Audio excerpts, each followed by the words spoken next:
Gerbiamas Surskis, kaip jūs žiūrite į ritualinį skerdimą, dėl kurio, taip Lietuvoje yra ginčiamasi? Jūs turite omeny Islamo valstybės fundamentalistų išpupolius?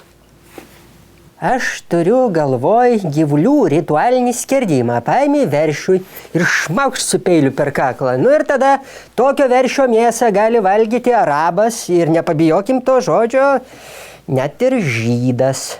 O vat kaip veršis skerdžiamas ne rituališkai? Pirmiausia, jam su elektra išdegina smegenis, o po to jau perpjauna gerklę. Tai čia dar žiauriau. Dabar tas reiškia, aš pilnai suprantu, kodėl ir žydas, ir arabas nevalgo nukankinto žvėrio.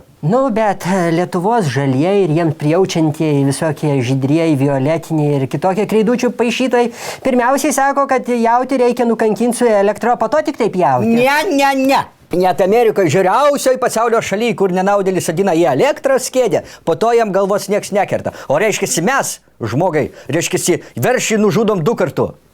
Tai ką jūs siūlote? Aš siūlau 3 kelią. Kad būtų patenkinti ir lietuviai, ir veršiai, ir žydai, ir arabai. Reiškia, ką mes darom? Mes laukiam kantriai, kol pats veršis numirs savo mirtim. Ir tada jau mes tada jį valgom. Čia gaunasi panašiai kaip obelis su oboliu. Pavyzdžiui, obelis nukrenta nuo obels, nieks jo neskina, o mes gražiai pasikeliam nuo žemės, pasivalom ir valgom. Stipusio gyvulio niekas nevalgo. Jūs nevadinkit stipusiumi. Jūs vadinkit kaip nors, kaip kitaip. Išėjusiomi į geresnį pasaulį, iškeliavusi